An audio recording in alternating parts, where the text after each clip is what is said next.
Setiap hari Minggu, aku mengajak anakku berenang bersama. Sementara suamiku pergi ke tempat gym untuk olahraga. Tapi suatu hari putriku berbisik padaku. Ibu, sebenarnya ayah tidak pernah olahraga. Aku kaget. Lalu di hari Minggu berikutnya aku memutuskan diam-diam mengikuti suamiku. Dan apa yang kutemukan, membuatku syok tak menyangka. Ternyata dia. Sebelum ceritanya dimulai, silahkan tulis di kolom komentar dari daerah mana saja teman-teman yang menonton cerita ini. Jangan lupa like dan subscribe agar channel ini bisa semakin berkembang dan bisa mempersembahkan cerita yang lebih menarik lagi. Sinar matahari pagi yang hangat menembus celah gorden kamar tidur, menandakan hari Minggu telah tiba. Bagi sebagian orang, hari Minggu adalah waktu untuk bermalas-malasan di tempat tidur, tetapi tidak bagi keluarga kecil Clarissa. Di rumah yang asri itu, hari Minggu memiliki jadwal tetap yang sudah berjalan selama 2 tahun terakhir tanpa celah. Clarissa sudah bangun sejak subuh, menunaikan kewajibannya, lalu sibuk di dapur menyiapkan sarapan sederhana namun bergizi untuk suami dan anaknya. Ia mengaduk bubur ayam yang aromanya memenuhi seluruh ruangan dapur, sambil sesekali melirik jam dinding. Waktu terasa berjalan begitu cepat jika hati sedang bahagia, dan Clarissa merasa dirinya adalah wanita paling beruntung di dunia. Ia memiliki rumah yang nyaman, putri kecil yang cerdas bernama Luna, dan suami yang tampan serta terlihat sangat peduli pada kesehatan bernama Bimo. Bimo muncul dari kamar tidur dengan wajah segar sehabis mandi pagi. Ia mengenakan pakaian olahraga lengkap. Celana pelatihan panjang dan kaos menyerap keringat membungkus tubuhnya yang tegap. Di bahunya tersampir sebuah tas olahraga besar yang terlihat padat berisi perlengkapan latihan. Bimo selalu berkata bahwa kesehatan adalah investasi jangka panjang yang paling mahal. Dan karena itu ia rutin pergi ke pusat kebugaran setiap Minggu pagi hingga siang hari. Clarissa sangat mendukung kebiasaan suaminya itu. Ia bahkan merasa bangga memiliki suami yang disiplin menjaga bentuk tubuh dan stamina, berbeda dengan suami teman-temannya yang mulai membiarkan perut mereka membuncit seiring bertambahnya usia. Clarissa meletakkan mangkuk bubur di meja makan, menyambut suaminya dengan senyum lebar yang tulus. Pagi itu berjalan seperti naskah drama yang sudah dihafal di luar kepala. Mereka sarapan bersama dengan obrolan ringan seputar rencana minggu depan, atau kelucuan Luna di sekolah taman kanak-kanak. Luna duduk di kursi tingginya, makan dengan lahap sambil sesekali bercerita tentang temannya yang lucu. Bimo mendengarkan dengan sabar, sesekali mengusap kepala putrinya dengan sayang. Pemandangan ini adalah definisi kesempurnaan bagi Clarissa. Tidak ada pertengkaran, tidak ada nada suara tinggi, hanya kehangatan keluarga. Setelah sarapan selesai, Bimo bangkit berdiri dan mengambil tas olahraganya. Ini adalah tanda bahwa waktu perpisahan sementara mereka telah tiba. Rutinitas mereka memang terbagi 2 di hari Minggu. Bimo akan pergi ke tempat kebugaran di pusat kota untuk latihan beban berat yang menurutnya tidak cocok untuk anak kecil. Sementara Clarissa akan membawa Luna ke kolam renang umum yang ramah anak untuk melatih kemampuan motorik putrinya. Bimo mendekati Clarissa, mencium kening istrinya dengan lembut dan cukup lama. Aroma sabun mandi Bimo tercium segar di hidung Clarissa. Bimo berbisik bahwa ia akan berlatih keras hari ini untuk membakar kalori sisa makan malam kemarin. Clarissa tertawa kecil dan menyemangati suaminya. Kemudian Bimo beralih pada Luna, berjongkok menyamakan tingginya dengan sang putri, lalu mencium pipi gembil Luna. Bimo berpesan agar Luna menurut pada ibu dan tidak nakal di kolam renang. Luna mengangguk patuh sambil memegang mainan karet kesayangannya. Setelah ritual pamitan itu selesai, Bimo berjalan gagah menuju mobilnya, melambaikan tangan sekali lagi sebelum kendaraan itu menderu meninggalkan halaman rumah.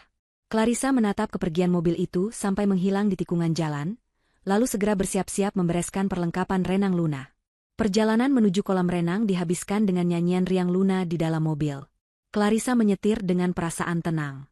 Ia membayangkan betapa sehatnya keluarga mereka. Suaminya olahraga, anaknya berenang, dan ia sendiri aktif bergerak. Sesampainya di kolam renang, suasana sudah cukup ramai oleh keluarga lain. Clarissa membantu Luna mengganti baju, memakaikan pelampung lengan, dan menuntunnya masuk ke kolam anak yang dangkal. Air kolam pagi itu terasa sejuk dan jernih. Luna langsung bersorak kegirangan saat kakinya menyentuh air. Clarissa dengan sabar melatih Luna cara menggerakkan kaki dan menahan napas. Tawa Luna yang lepas membuat hati Clarissa menghangat. Ia merasa segala lelah mengurus rumah tangga dan pekerjaan sampingannya terbayar lunas melihat kebahagiaan Luna. Selama hampir 2 jam mereka bermain air. Clarissa adalah tipe ibu yang sangat protektif namun, membebaskan anaknya bereksplorasi. Ia tidak sekadar duduk di pinggir kolam main ponsel, melainkan ikut masuk ke air, menjaga Luna dari jarak dekat. Namun, entah kenapa hari ini Luna tampak sedikit berbeda. Di sela-sela tawanya, Gadis kecil itu beberapa kali terdiam menatap kosong ke arah pintu masuk kolam renang, seolah sedang memikirkan sesuatu yang berat untuk ukuran anak 5 tahun. Clarissa bertanya apakah Luna lelah atau lapar, tapi Luna hanya menggeleng dan kembali bermain air. Clarissa menganggap itu hanya perubahan suasana hati anak kecil yang biasa terjadi. Mungkin Luna mulai mengantuk karena terlalu lelah bergerak di dalam air. Matahari mulai meninggi dan terasa menyengat di kulit. Clarissa memutuskan sudah waktunya untuk menyudahi sesi renang hari ini. Ia membujuk Luna untuk naik dari kolam. Luna menurut tanpa banyak protes. Mereka berjalan menuju kamar bilas khusus wanita. Suara gemericik air shower dan obrolan ibu-ibu lain memenuhi ruangan ganti. Clarissa memandikan Luna dengan telaten, membersihkan sisa kaporit dari rambut dan kulit putrinya yang halus.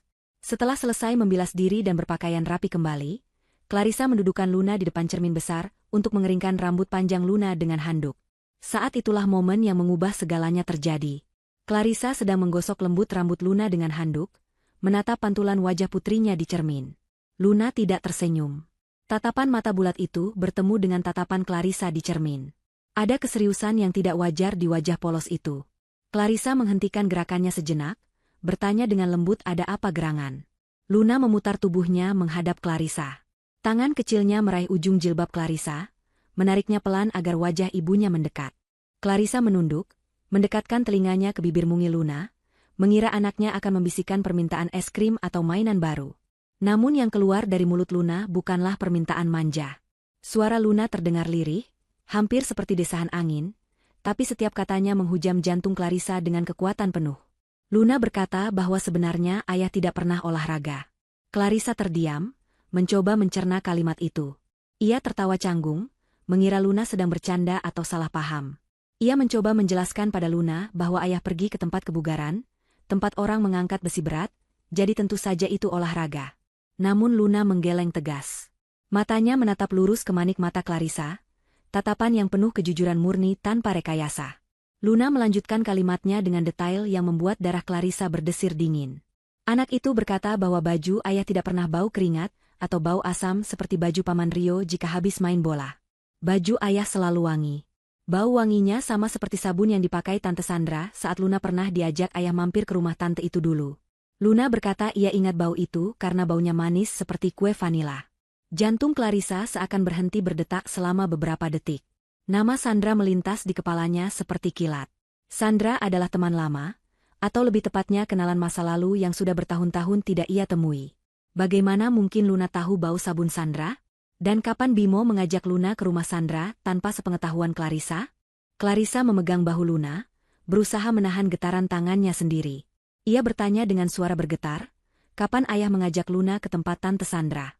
Luna tampak berpikir sejenak, lalu menjawab dengan polos bahwa itu terjadi beberapa kali saat ibu sedang pergi belanja atau arisan, dan ayah bilang mereka mau beli bensin tapi malah mampir ke rumah besar yang ada ayunannya.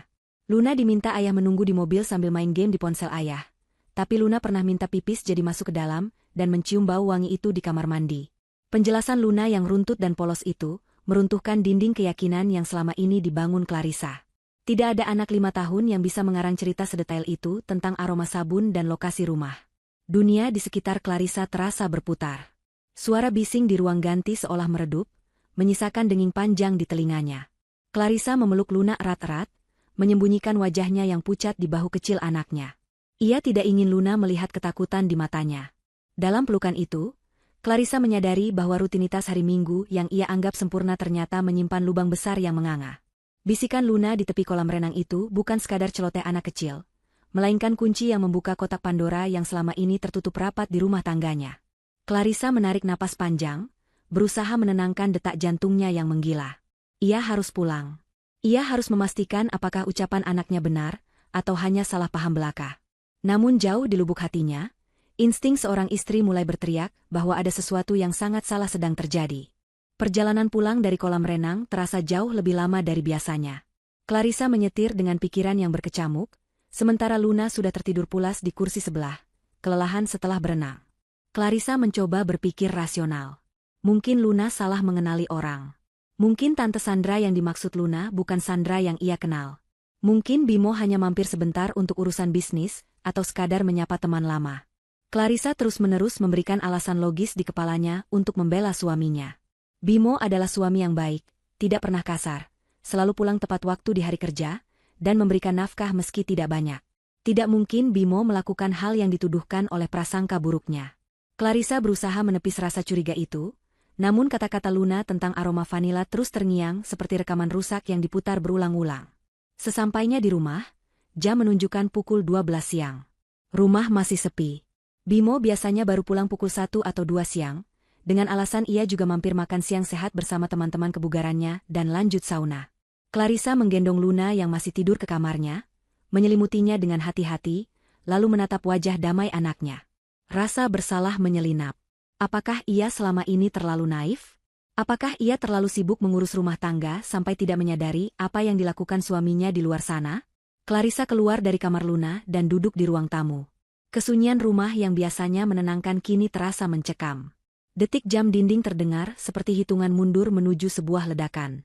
Pukul 1:15, suara deru mobil Bimo terdengar memasuki garasi. Jantung Clarissa kembali berpacu.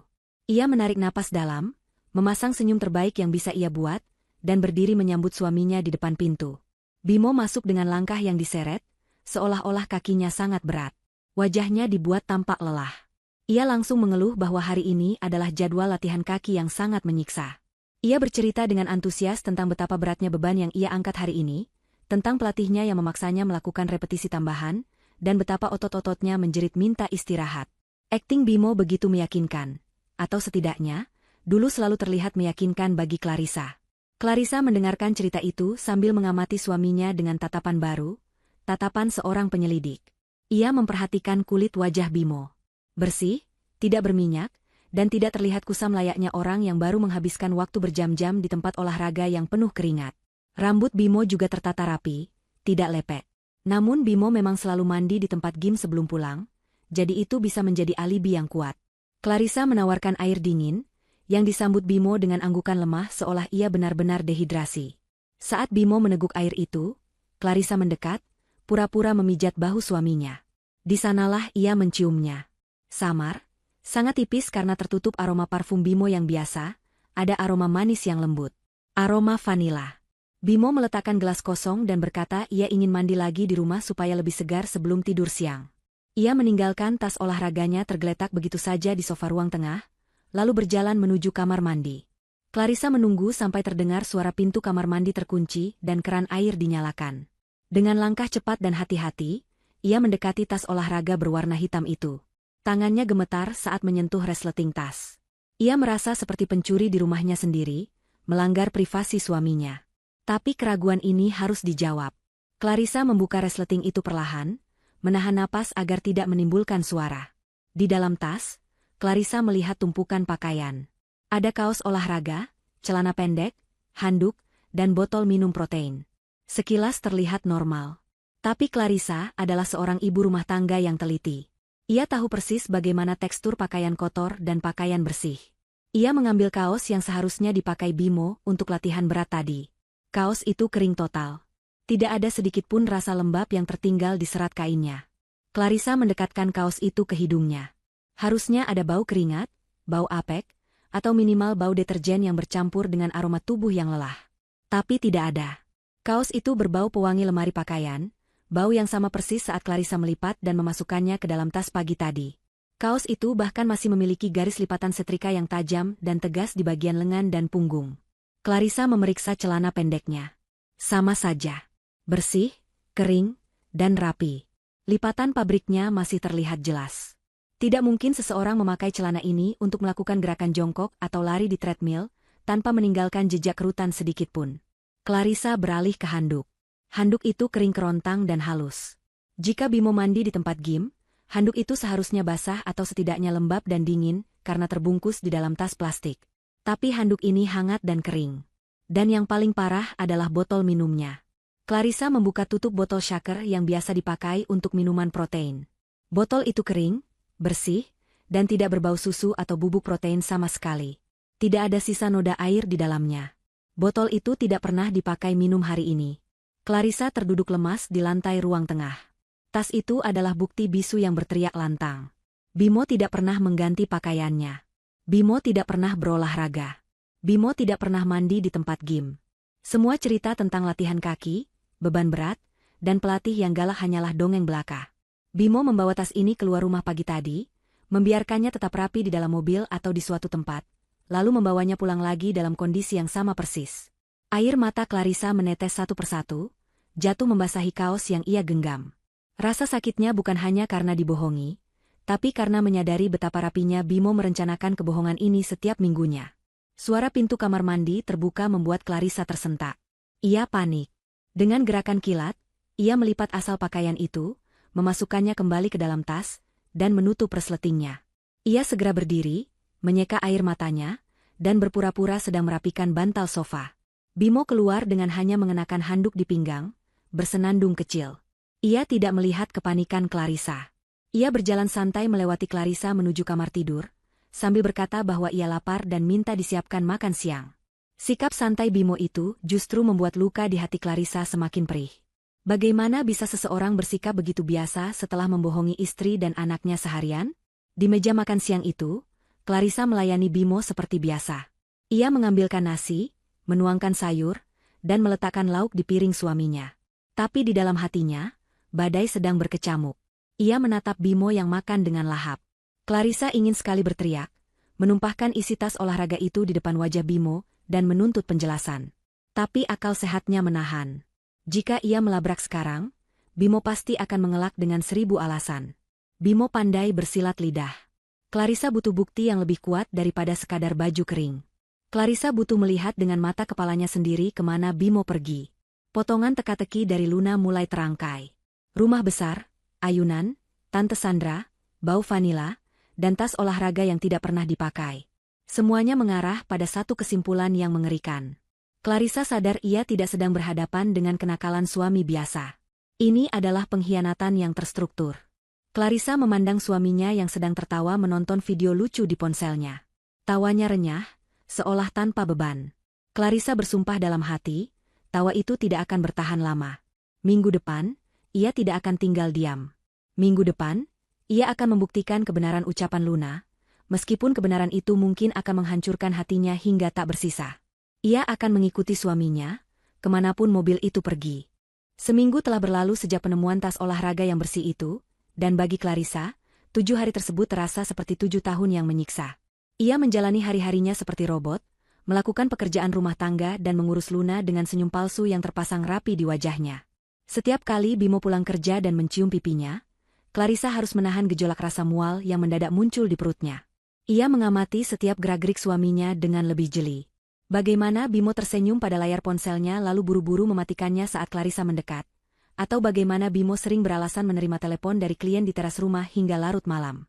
Semua tanda-tanda itu sebenarnya sudah ada sejak lama, namun kepercayaan tulus Clarissa telah menutup matanya selama ini. Kini, selubung itu telah tersingkap, dan Clarissa siap menghadapi kebenaran yang menyakitkan. Minggu pagi kembali datang. Matahari bersinar cerah, seolah mengejek kegelapan yang sedang menyelimuti hati Clarissa. Sesuai rencana yang telah ia susun dengan matang di kepalanya, pagi itu Clarissa tidak bangun pagi-pagi sekali untuk memasak. Ia tetap berbaring di tempat tidur dengan selimut menutupi tubuhnya sampai sebatas leher. Saat Bimo bangun dan melihat istrinya masih terlelap, ia mengguncang bahu Clarissa pelan.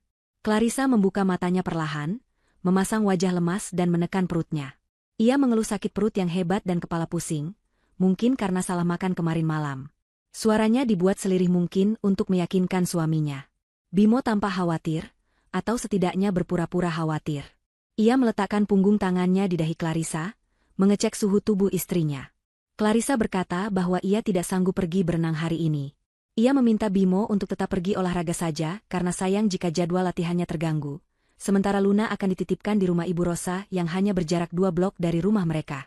Bimo sempat berbasa-basi menawarkan diri untuk membatalkan olahraganya demi merawat Clarissa.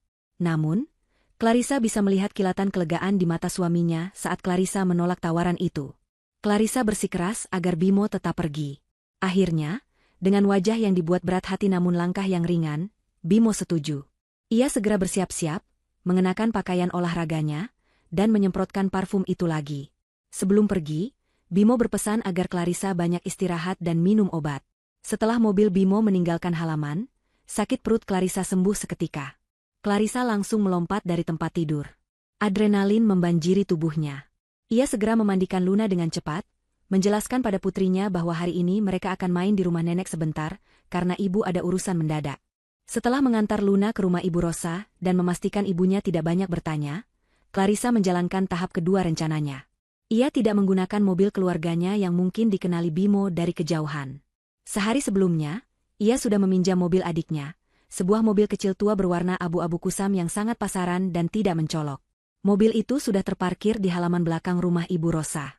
Clarissa mengenakan kacamata hitam besar dan mengganti gaya jilbabnya, agar tidak mudah dikenali jika berpapasan di jalan.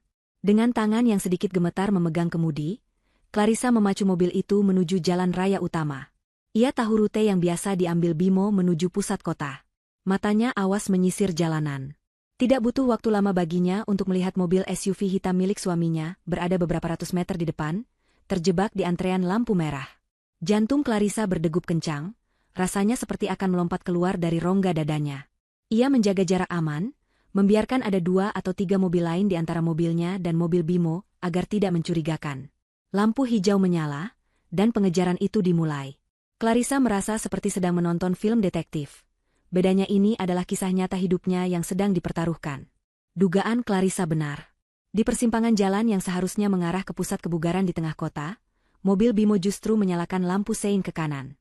Mobil itu menuju ke arah pinggiran kota yang sedang berkembang pesat dengan pembangunan perumahan-perumahan baru. Clarissa menahan napas saat memutar kemudi mengikuti arah mobil suaminya.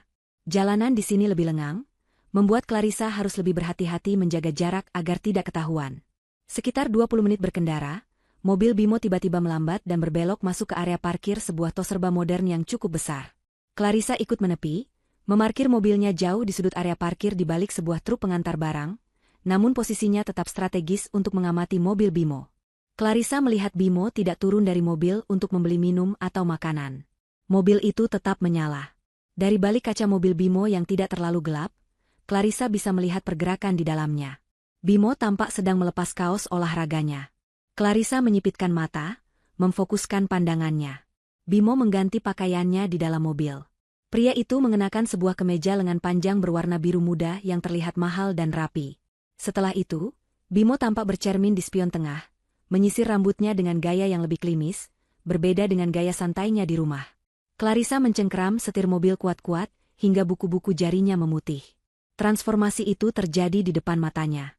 Suaminya yang pamit untuk berkeringat mengangkat beban, kini berdandan layaknya seorang eksekutif muda yang hendak pergi kencan atau rapat penting. Setelah selesai berdandan, Bimo kembali melajukan mobilnya keluar dari area parkir tos serba. Clarissa kembali mengikuti, kali ini dengan perasaan yang lebih hancur namun juga lebih yakin. Sandiwara Bimo bukan main-main. Ia menyiapkan kostum, alibi, dan waktu yang spesifik. Clarissa bertanya-tanya dalam hati, dari mana Bimo mendapatkan uang untuk membeli kemeja sebagus itu? Selama ini Bimo selalu bilang keuangannya sedang sulit, karena bisnis yang ia rintis belum balik modal. Bimo bahkan sering meminta uang bensin pada Clarissa. Fakta bahwa Bimo memiliki pakaian mahal yang disembunyikan membuat Clarissa sadar bahwa ia juga telah ditipu secara finansial, bukan hanya secara emosional. Mobil Bimo terus melaju semakin jauh ke daerah yang lebih elit, meninggalkan hiruk-pikuk kota di belakang. Pemandangan di kiri kanan jalan mulai berubah menjadi deretan pohon palem dan gerbang-gerbang perumahan mewah. Mobil SUV hitam itu akhirnya mengurangi kecepatannya saat mendekati sebuah gerbang perumahan yang sangat megah. Tulisan besar berwarna emas terpampang di dinding marmer gerbang masuk, Klaster Mawar Residence. Ini adalah kawasan hunian elit yang baru dibangun setahun terakhir, terkenal dengan harganya yang selangit dan fasilitasnya yang lengkap. Clarissa tahu tempat ini karena ia sering melihat iklannya di media sosial.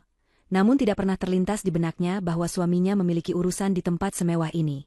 Bimo menghentikan mobilnya di pos keamanan. Clarissa melihat satpam menyapa Bimo dengan hormat, dan langsung membuka palang pintu otomatis, tanpa meminta kartu identitas. Itu artinya Bimo sudah sangat sering datang ke sini, atau bahkan Bimo adalah penghuni tetap yang dikenal baik oleh petugas keamanan. Clarissa tidak bisa langsung masuk, karena ia akan ditanyai oleh satpam. Ia memutuskan untuk menunggu sejenak di seberang jalan, berpura-pura mengecek ponsel. Setelah mobil Bimo menghilang di balik tikungan jalan utama komplek, Clarissa memberanikan diri mendekat ke pos satpam. Ia menurunkan kaca mobilnya dan tersenyum ramah pada satpam yang berjaga. Dengan nada percaya diri yang dipaksakan, Clarissa berkata bahwa ia adalah pengantar catering untuk rumah di Blok C nomor 8, alamat asal-asalan yang ia karang seketika. Beruntung, Satpam itu tampaknya sedang sibuk dan melihat penampilan Clarissa yang rapi serta sopan. Ia mengizinkan Clarissa masuk dengan menukar kartu identitas. Clarissa menyerahkan KTP lamanya yang kebetulan masih tersimpan di dompet, lalu segera memacu mobil masuk ke dalam kawasan perumahan. Di dalam komplek, suasana sangat tenang dan asri. Jalanan lebar berlapis aspal mulus, taman-taman bunga tertata rapi di setiap sudut, dan rumah-rumah besar berdiri kokoh tanpa pagar tinggi. Clarissa melajukan mobilnya pelan, matanya mencari-cari mobil Bimo. Ia tidak perlu mencari terlalu lama. Di ujung jalan blok utama, ia melihat mobil suaminya terparkir di depan sebuah rumah berlantai 2 yang desainnya sangat mencolok. Clarissa menghentikan mobilnya agak jauh, berlindung di balik bayangan pohon besar yang rimbun. Ia mematikan mesin dan menatap rumah di depannya itu. Seketika, napasnya tercekat di tenggorokan. Air mata yang sejak tadi ia tahan kini, mendesak keluar tanpa bisa dibendung lagi. Rumah itu bukan sekadar rumah mewah biasa. Clarissa mengenal setiap detail arsitekturnya. Bentuk atapnya yang unik, jendela-jendela besar yang menghadap ke timur untuk menangkap matahari pagi, balkon luas di lantai 2 dengan pagar besi tempa bermotif daun, hingga ayunan kayu berwarna putih di teras depan. Itu adalah rumah impiannya. 5 tahun yang lalu, saat mereka baru menikah dan masih tinggal di kontrakan sempit, Clarissa pernah menggambar sketsa rumah masa depannya di buku catatan. Ia menunjukkan gambar itu pada Bimo dengan mata berbinar, bermimpi suatu hari mereka bisa membangun rumah seperti itu untuk anak-anak mereka. Waktu itu Bimo tertawa meremehkan, mengatakan bahwa desain itu terlalu boros, tidak masuk akal, dan butuh biaya miliaran yang tidak mungkin mereka miliki. Bimo menyuruh Clarissa berhenti bermimpi dan hidup realistis. Namun kini, gambar coretan tangan Clarissa itu berdiri nyata di hadapannya. Bimo telah mewujudkan mimpi Clarissa, tapi bukan untuk Clarissa. Rasa sakit yang menghujam dada Clarissa kali ini jauh lebih perih daripada saat mengetahui suaminya berbohong. Ini adalah pencurian mimpi. Bimo telah mencuri visi masa depan Clarissa dan memberikannya pada orang lain. Clarissa merasa dikhianati sampai ke tulang sumsumnya. Bagaimana mungkin Bimo tega melakukan ini? Membangun rumah dengan desain yang sangat spesifik yang diinginkan istrinya, tapi untuk ditinggali bersama wanita lain. Ini adalah bentuk kekejaman psikologis yang luar biasa.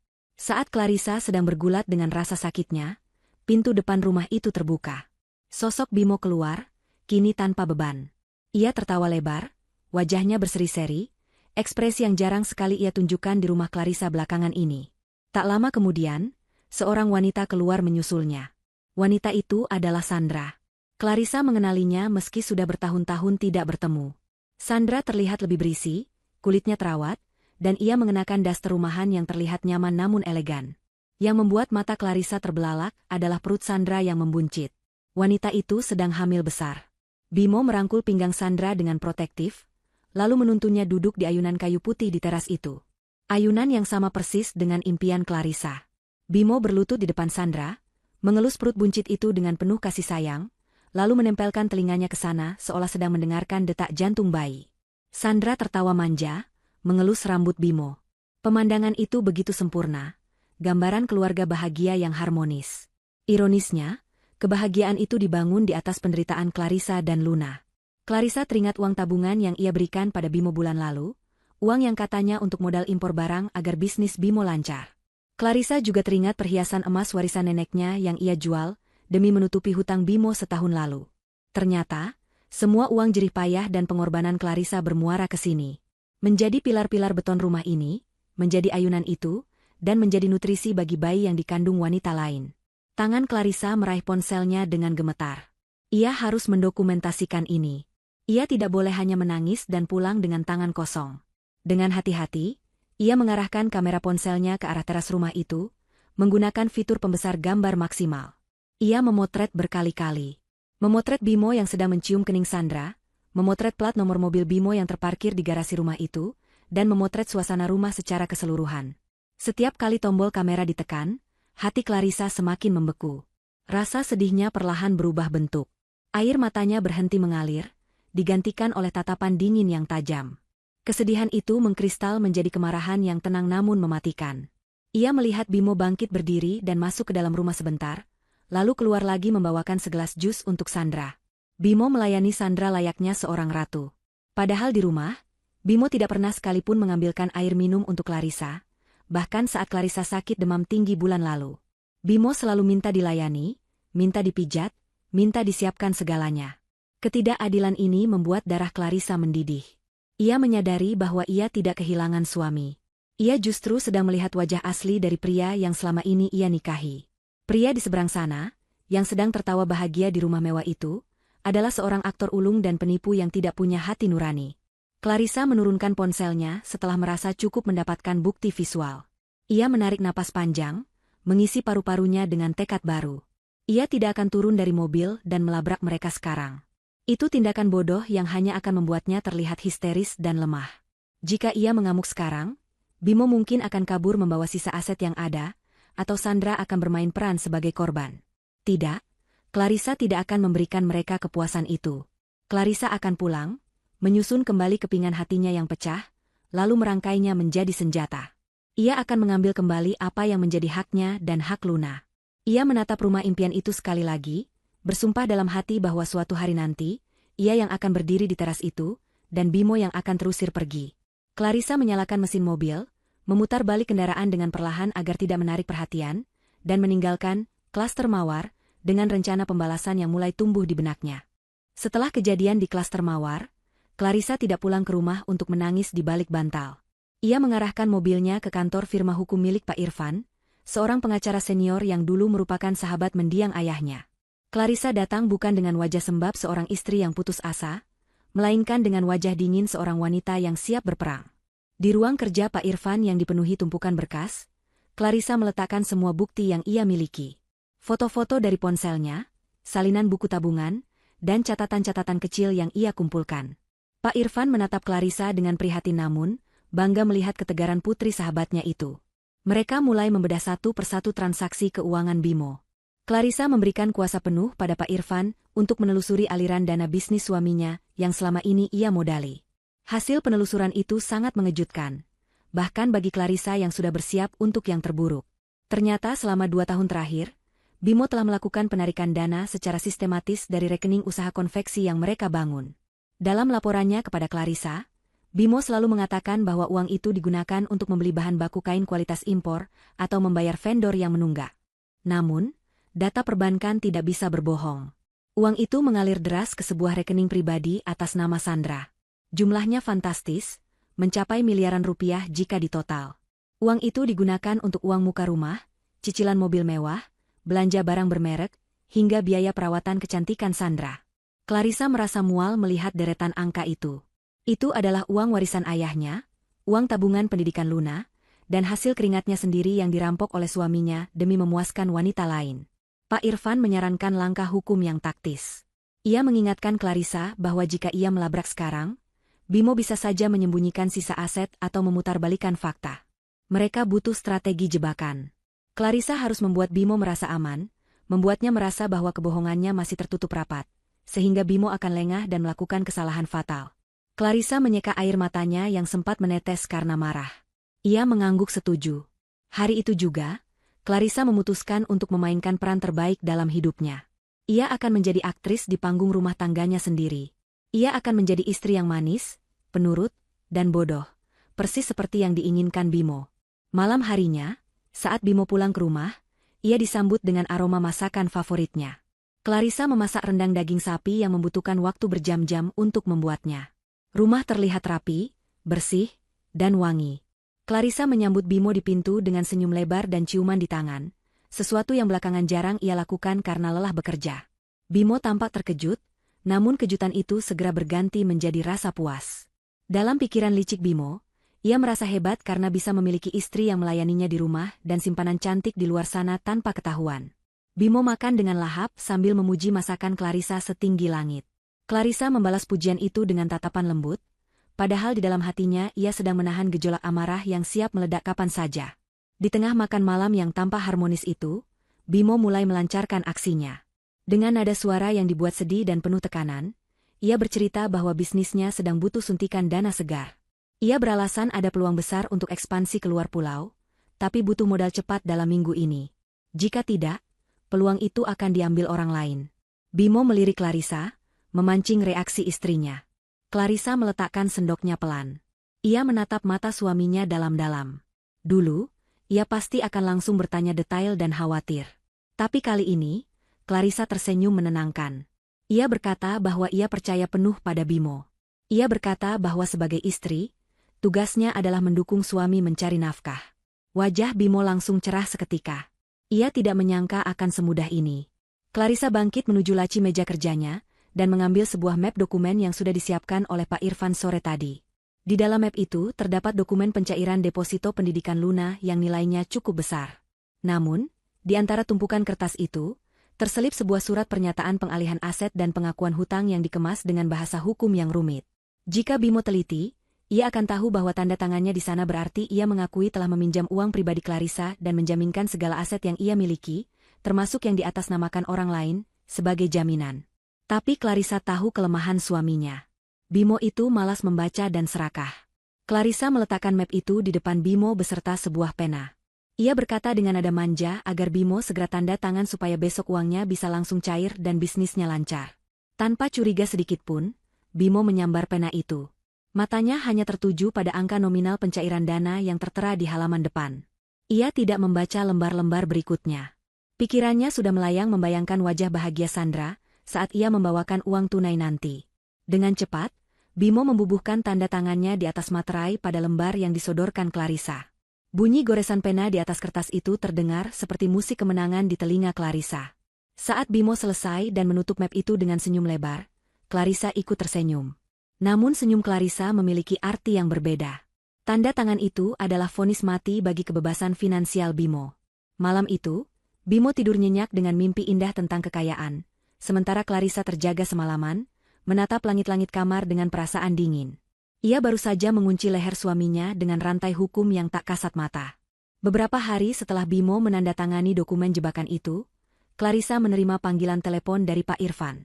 Pengacara itu membawa kabar yang sangat menarik, sebuah celah yang bisa menjadi pukulan telak bagi Bimo dan Sandra. Ternyata, rumah mewah di klaster Mawar yang ditinggali Sandra memiliki masalah administrasi yang serius. Bimo, dengan segala kecerobohannya mengelola keuangan, ternyata sudah menunggak pembayaran cicilan kepada pihak pengembang selama 3 bulan terakhir. Uang yang seharusnya untuk membayar rumah itu, rupanya dipakai Sandra untuk berlibur ke luar negeri bulan lalu. Pihak pengembang sedang dalam proses untuk melayangkan surat peringatan penyitaan, namun mereka lebih suka jika ada pihak lain yang mau mengambil alih sengketa tersebut secara tunai agar arus kas perusahaan mereka tidak terganggu. Informasi ini adalah senjata emas bagi Clarissa. Rumah itu belum sah menjadi milik Sandra maupun Bimo. Statusnya masih menggantung. Pak Irfan menjelaskan bahwa Clarissa bisa masuk sebagai investor yang membeli hak tagih dan kepemilikan rumah itu langsung dari pengembang. Dengan kata lain, Clarissa bisa membeli rumah tempat selingkuhan suaminya tinggal, tanpa sepengetahuan mereka. Clarissa tidak perlu berpikir 2 kali. Ia masih memiliki simpanan dana warisan dari neneknya yang berupa logam mulia, dan beberapa aset tanah di kampung yang bisa dicairkan segera. Bimo tidak pernah tahu tentang aset ini karena Clarissa sengaja menyimpannya sebagai dana darurat keluarga. Ironisnya, dana darurat itu kini digunakan untuk menghancurkan keluarga palsu yang dibangun suaminya. Proses pembelian dilakukan dengan sangat hati-hati dan rahasia. Clarissa tidak menggunakan namanya sendiri secara langsung agar Bimo tidak curiga jika ada surat yang nyasar. Ia mendirikan sebuah perusahaan cangkang, sebuah perseroan terbatas kecil yang bergerak di bidang properti, dengan Pak Irfan sebagai kuasa hukumnya. Melalui perusahaan inilah Clarissa membeli sengketa rumah di klaster Mawar. Dalam waktu kurang dari seminggu, transaksi itu selesai. Pihak pengembang sangat senang karena masalah kredit macet mereka terselesaikan dengan pembayaran tunai. Mereka menyerahkan segala dokumen legalitas kepada Pak Irfan. Kini, secara hukum hitam di atas putih, pemilik sah dari tanah dan bangunan yang ditempati Sandra adalah perusahaan milik Clarissa. Siang itu, Clarissa duduk di sebuah kafe seberang kantor Pak Irfan, memegang salinan sertifikat kepemilikan baru itu. Tangannya mengelus kertas tebal itu dengan perasaan campur aduk. Ada rasa puas yang luar biasa, seolah ia baru saja memenangkan sebuah pertempuran besar tanpa harus menghunus pedang. Ia membayangkan wajah Sandra yang sombong, yang merasa hidupnya aman dan terjamin di dalam istana megah itu. Sandra tidak sadar bahwa ia sedang menumpang di rumah istri sah dari pria yang ia rebut. Sandra tidur di kamar yang dimiliki Clarissa, memasak di dapur milik Clarissa, dan berteduh di bawah atap milik Clarissa. Clarissa merasa seperti hantu atau bayangan yang menguasai segalanya tanpa terlihat. Ia adalah pemilik bayangan yang sewaktu-waktu bisa menampakkan diri dan mengusir penghuni liar di dalamnya. Sore harinya, Bimo pulang ke rumah dengan membawa sebuah boneka beruang besar untuk Luna. Ia memberikannya dengan gaya seorang ayah yang sangat penyayang. Luna menerimanya dengan senyum tipis. Namun mata anak itu tidak bisa berbohong. Luna menatap ibunya, seolah meminta izin apakah boleh menerima hadiah dari ayah yang pembohong. Clarissa mengangguk pelan, membiarkan sandiwara itu berlanjut sedikit lagi. Bimo kemudian duduk di sofa, memijat kakinya, dan mulai bercerita bualan tentang betapa suksesnya pertemuan bisnisnya hari ini berkat modal yang diberikan Clarissa. Ia berkata bahwa keuntungan akan berlipat ganda bulan depan, dan ia berjanji akan mengajak Clarissa dan Luna liburan ke Eropa akhir tahun nanti. Clarissa mendengarkan semua omong kosong itu sambil melipat pakaian. Ia menatap Bimo yang tampak begitu percaya diri. Pria itu benar-benar tidak tahu apa yang sedang terjadi di belakang punggungnya. Bimo tidak tahu bahwa rumah, investasi, rahasianya sudah berpindah tangan. Bimo tidak tahu bahwa setiap rupiah yang ia keluarkan kini diawasi oleh pengacara. Dan yang paling penting, Bimo tidak tahu bahwa wanita yang duduk diam di depannya ini memegang kendali penuh atas nasibnya. Clarissa menyodorkan secangkir teh hangat untuk Bimo. Saat Bimo menyerupu teh itu dan mendesah nikmat, Clarissa tersenyum misterius. Ia berkata dalam hati, nikmatilah ketenangan ini selagi bisa, Mas. Karena badai yang sesungguhnya sudah menunggu di depan pintu. Malam semakin larut, Clarissa memandangi kalender di dinding kamarnya. Hari Minggu tinggal 2 hari lagi. Ia melingkari tanggal itu dengan spidol merah di dalam pikirannya. Hari Minggu besok bukan lagi hari untuk berenang atau berolahraga palsu. Hari Minggu besok adalah hari eksekusi. Clarissa sudah menyusun skenario terakhir. Ia tidak akan membiarkan Bimo pergi sendirian lagi. Ia akan membawa Bimo dan Luna ke pesta kejutan yang sesungguhnya. Clarissa mematikan lampu kamar, membiarkan kegelapan menyelimuti ruangan, namun api di dalam dadanya menyala semakin terang. Ia sudah tidak sabar melihat wajah Bimo saat topengnya ditarik paksa di hadapan semua orang. Kesabaran Clarissa sudah mencapai batasnya, dan kini saatnya sang pemilik bayangan keluar menuju cahaya untuk menagih apa yang menjadi miliknya. Hari Minggu yang dinanti-nantikan akhirnya tiba. Langit pagi itu berwarna abu-abu mendung, seolah alam semesta sedang bersiap menurunkan badai yang sejalan dengan suasana hati Clarissa. Di dalam rumah, rutinitas pagi berjalan sedikit berbeda dari biasanya.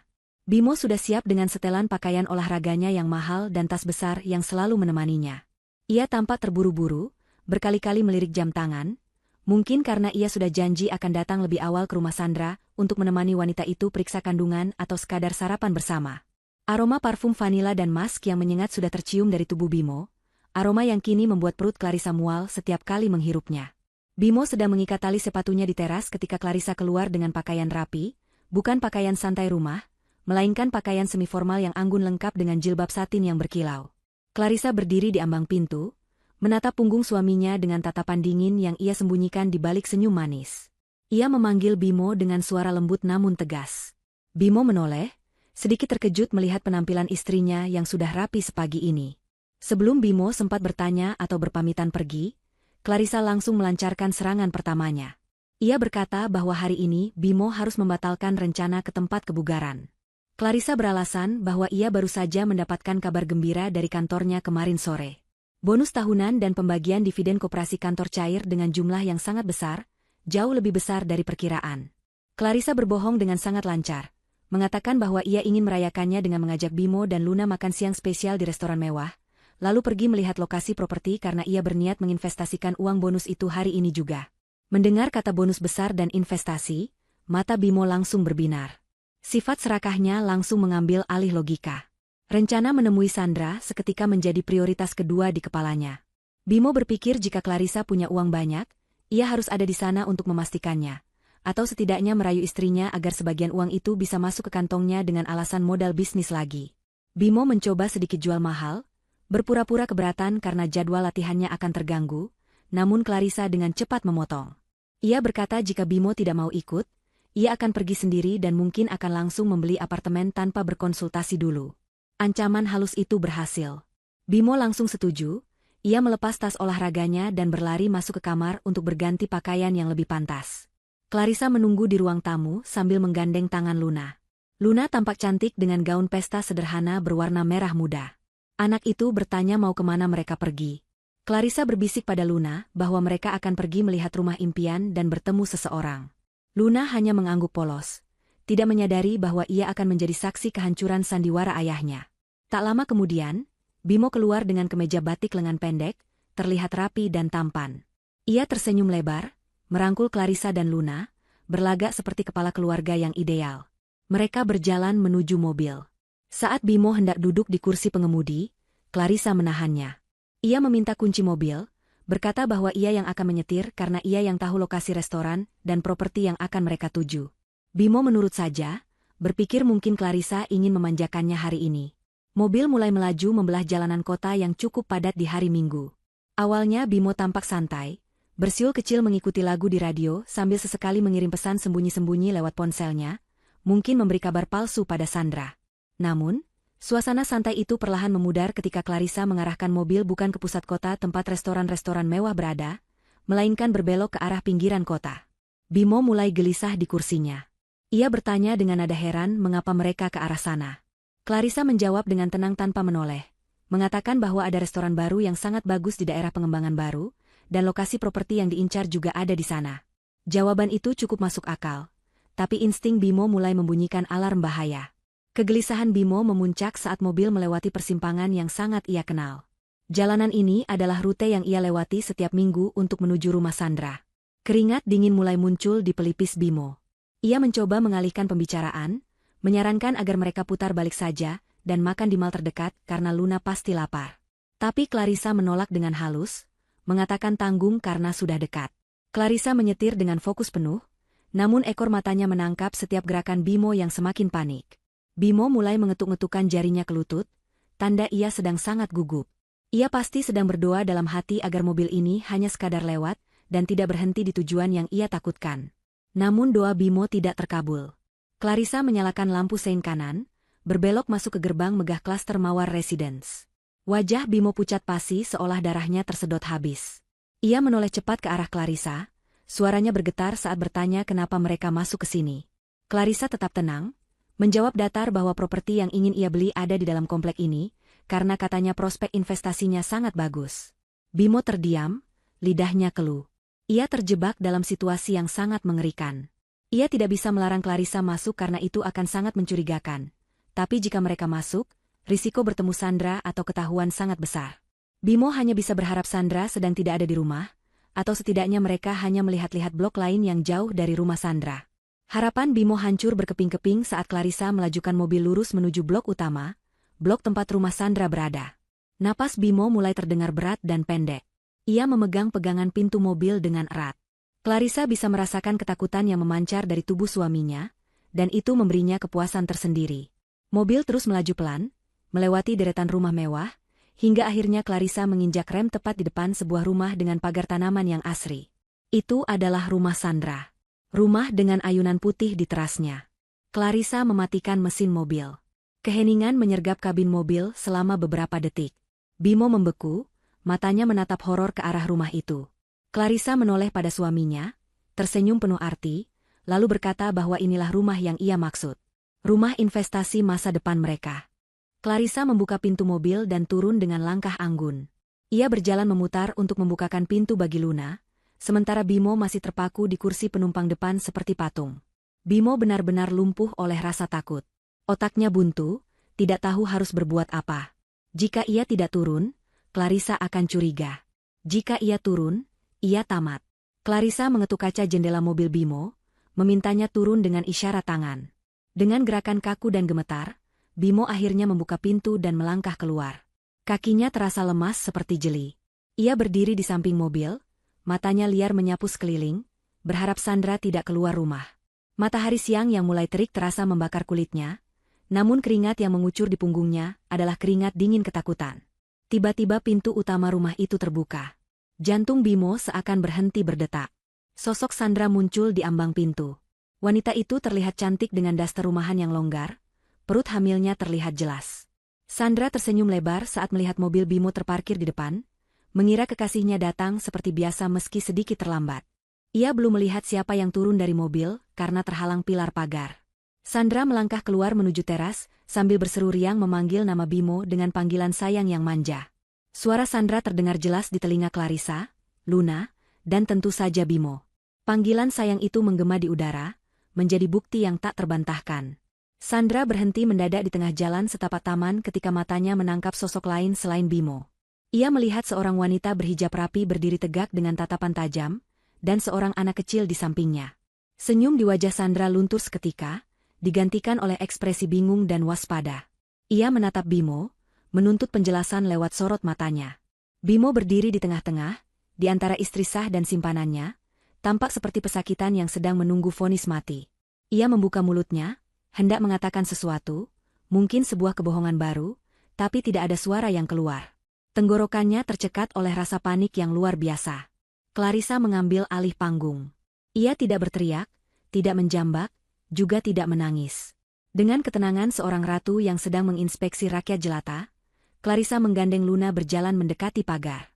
Ia menatap Sandra lurus tepat di manik matanya. Clarissa mengucapkan salam dengan sopan namun dingin. Ia memperkenalkan diri sebagai Clarissa. Sandra terkesiap. Nama itu tentu tidak asing baginya. Bimo sering bercerita tentang Clarissa, namun cerita yang didengar Sandra adalah cerita bohong. Bimo bilang Clarissa adalah istri yang jahat, penuntut, sudah tua, tidak menarik, dan mereka sedang dalam proses cerai. Namun wanita yang berdiri di hadapan Sandra saat ini jauh dari gambaran itu. Clarissa terlihat muda, cantik, berkelas, dan sangat berwibawa. Sandra yang merasa posisinya terancam langsung memasang mode defensif. Ia melipat tangan di dada, menatap sinis pada Clarissa, lalu beralih memaki Bimo. Sandra berteriak bertanya apa maksud Bimo membawa istri dan anaknya ke sini. Ia menuduh Bimo tidak punya otak karena mengganggu ketenangannya. Sandra merasa ia adalah korban di sini, korban dari janji manis Bimo yang tak kunjung ditepati.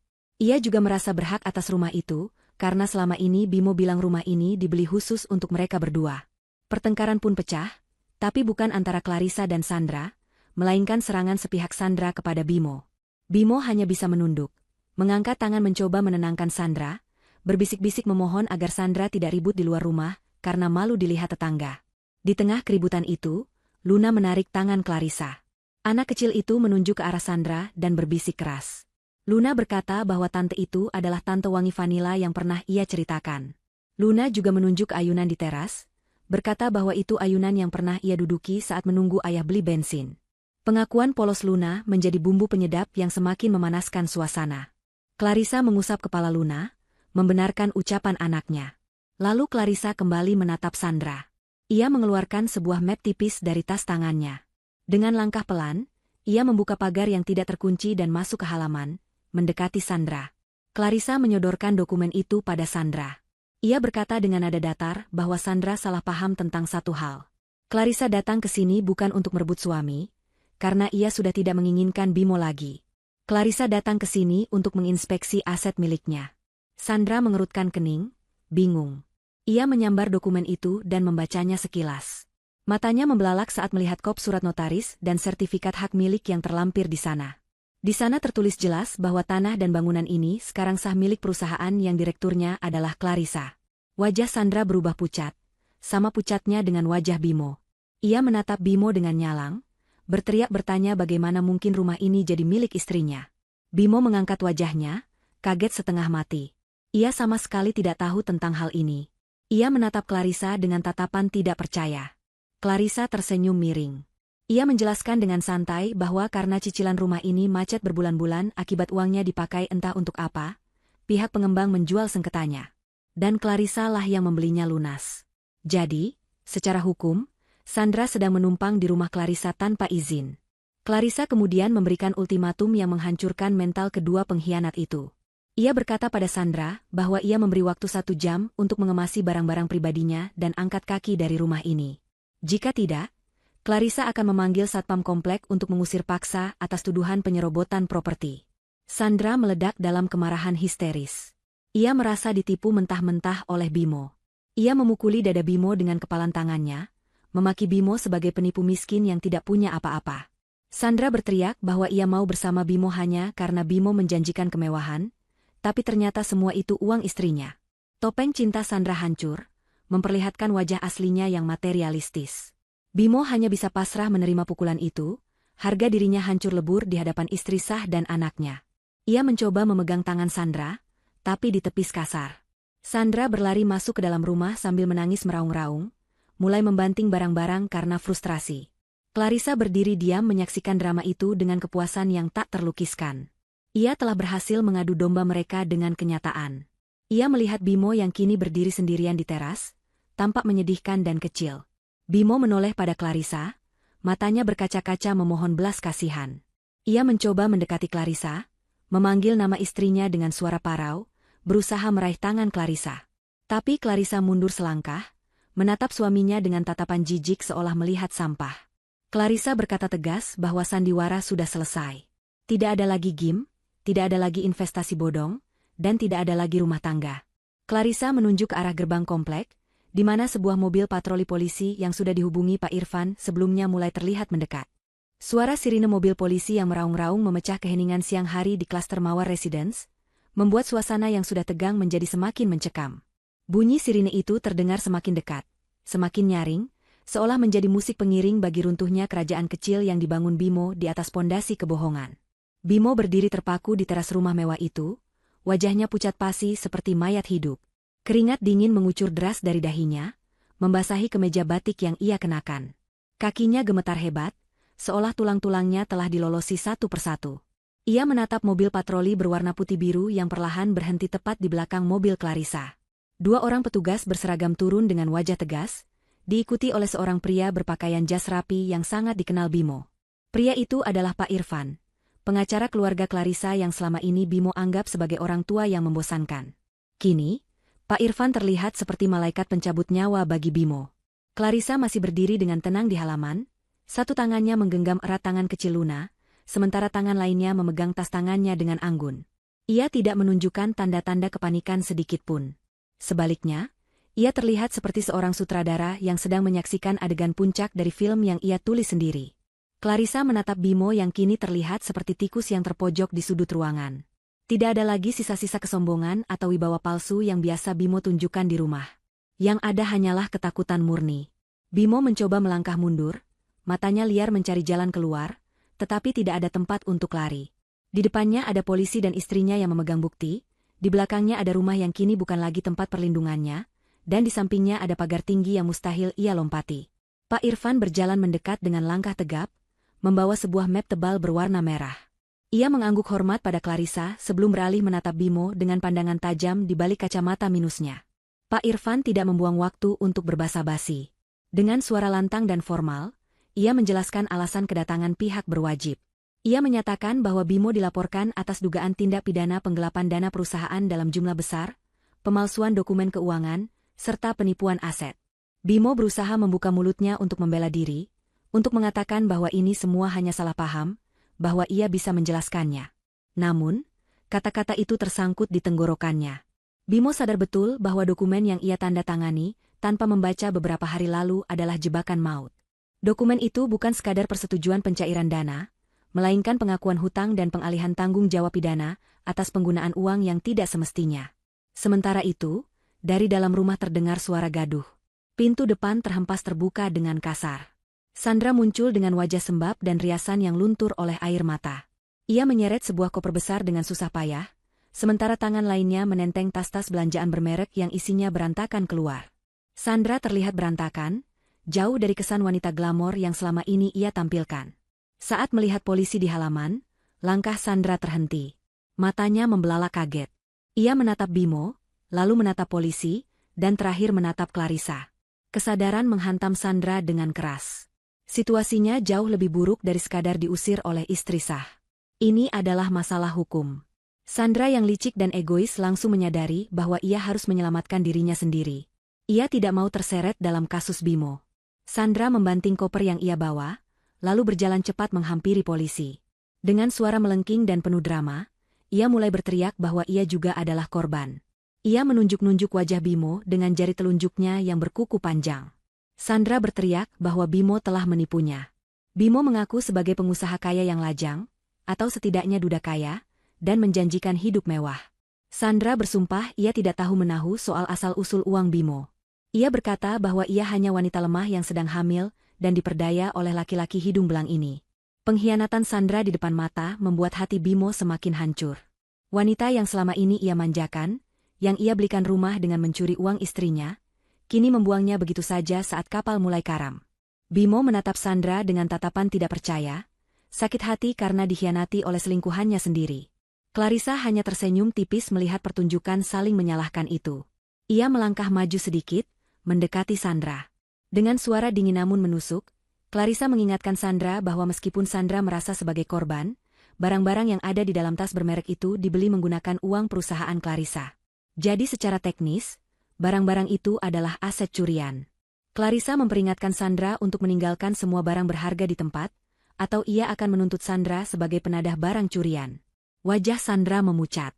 Ia menatap tas-tas mewahnya dengan berat hati, lalu menatap borgol yang menggantung di pinggang polisi. Rasa takut akan penjara mengalahkan keserakahannya.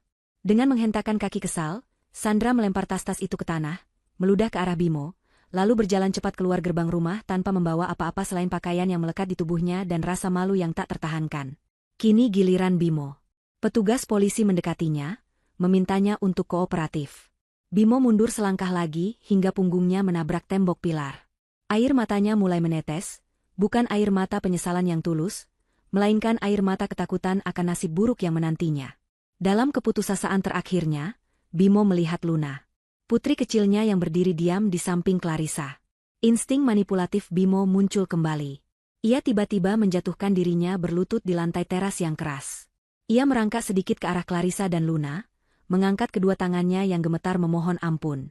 Ia mulai meracau, menyebut nama Tuhan, menyebut nama cinta, dan yang paling menjijikkan bagi Clarissa, ia menyebut nama anak mereka sebagai tameng. Bimo menangis tersedu-sedu, mengatakan bahwa ia melakukan semua ini karena hilaf. Ia memohon pada Clarissa untuk tidak memenjarakannya demi masa depan Luna. Ia bertanya bagaimana perasaan Luna jika ayahnya masuk penjara. Ia memohon agar Clarissa mengingat masa-masa indah pernikahan mereka di awal dulu. Bimo berusaha meraih kaki Clarissa, mencoba mencium ujung sepatu istrinya. Pemandangan itu sungguh menyedihkan. Seorang pria yang beberapa jam lalu masih merasa dirinya raja yang pintar membagi waktu antara dua wanita, kini merangkak seperti pengemis di depan wanita yang ia hianati. Clarissa tidak mundur, ia berdiri tegak laksana batu karang.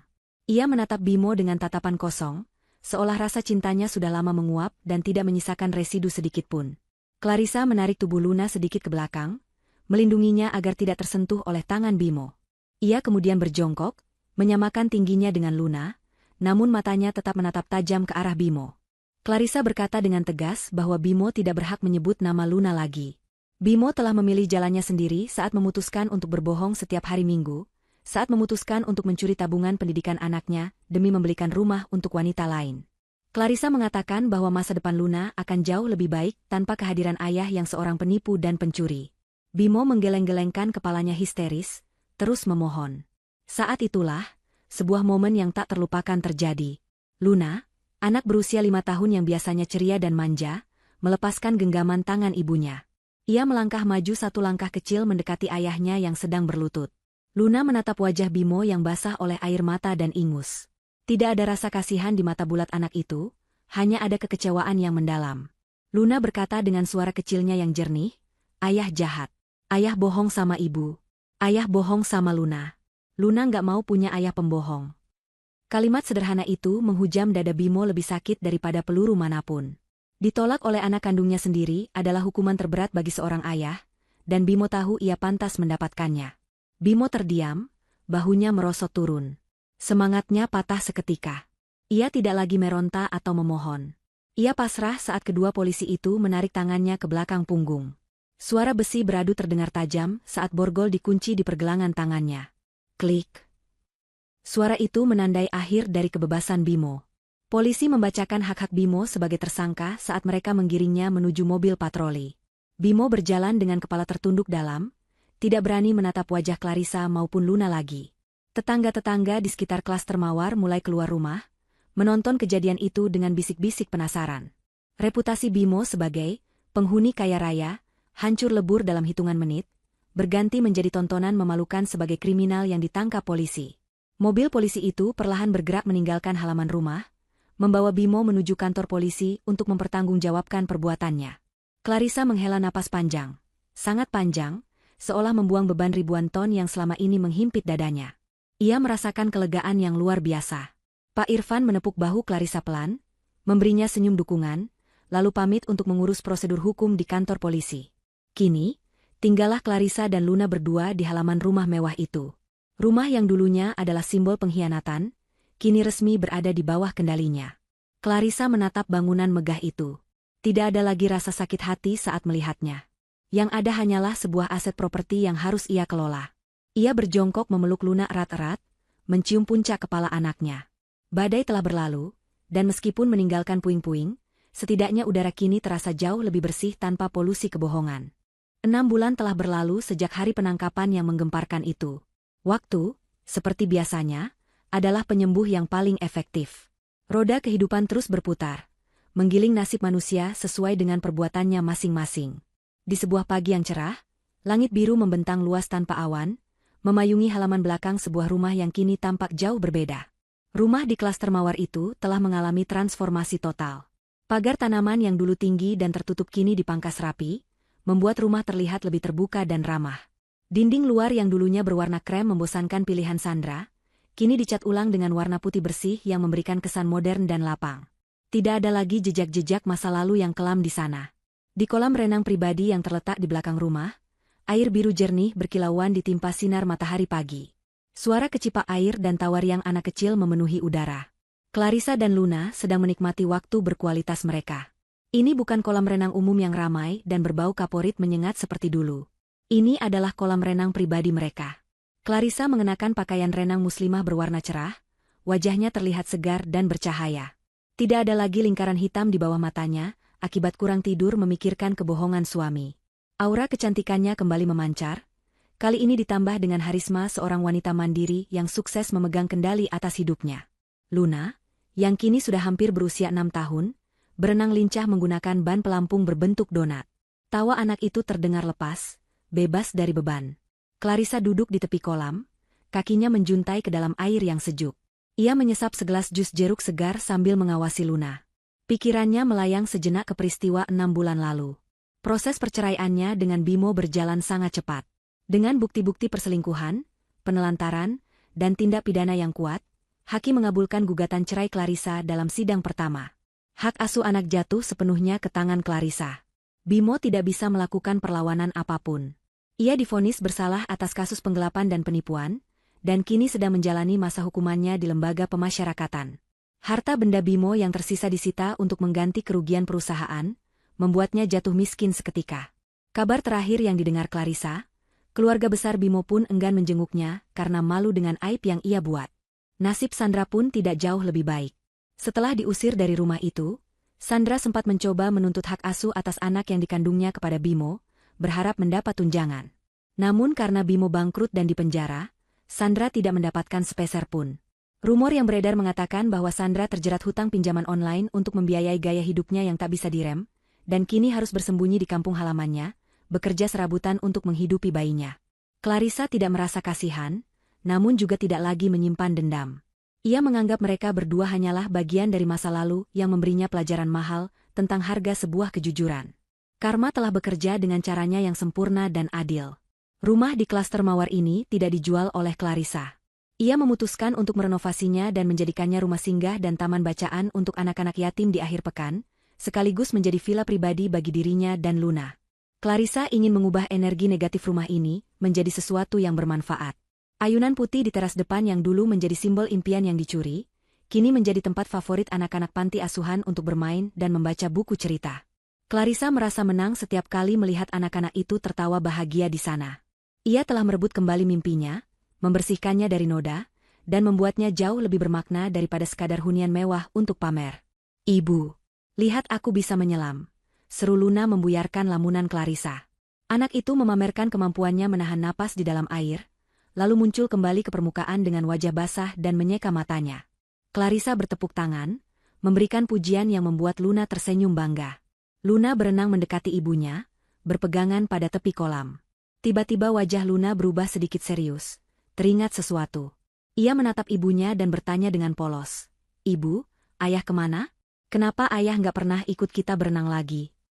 Pertanyaan itu wajar keluar dari mulut anak seusia Luna yang mungkin mulai merindukan sosok ayahnya, terlepas dari apa yang telah terjadi. Clarissa meletakkan gelas jusnya, lalu mengulurkan tangan mengusap pipi basah Luna. Ia tidak menghindar, tidak juga berbohong.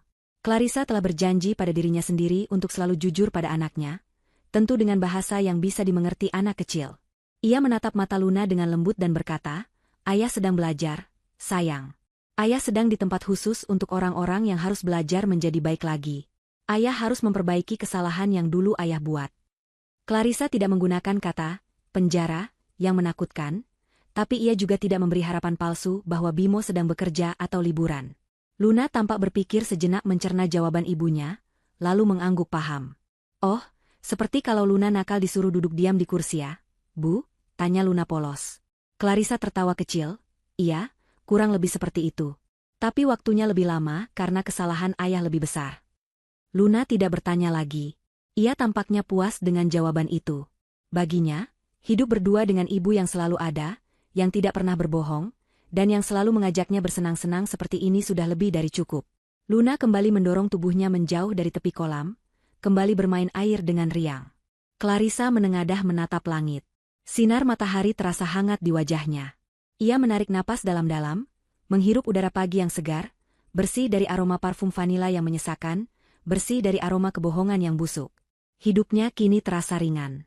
Ia memiliki bisnis yang semakin berkembang karena ia kelola sendiri dengan benar, ia memiliki aset yang aman, dan yang terpenting, ia memiliki kebahagiaan dan ketenangan batin yang tak ternilai harganya. Clarissa menyadari bahwa hari Minggu bukan lagi hari yang kelabu. Hari Minggu kini adalah hari kemenangannya. Ia mengambil kacamata hitamnya, memakainya dengan gaya santai, dan bersandar di kursi malas. "Ayo, Bu, turun ke air," ajak Luna sambil memercikan air ke arah Clarissa. "Siap, Tuan Putri," jawab Clarissa sambil tertawa.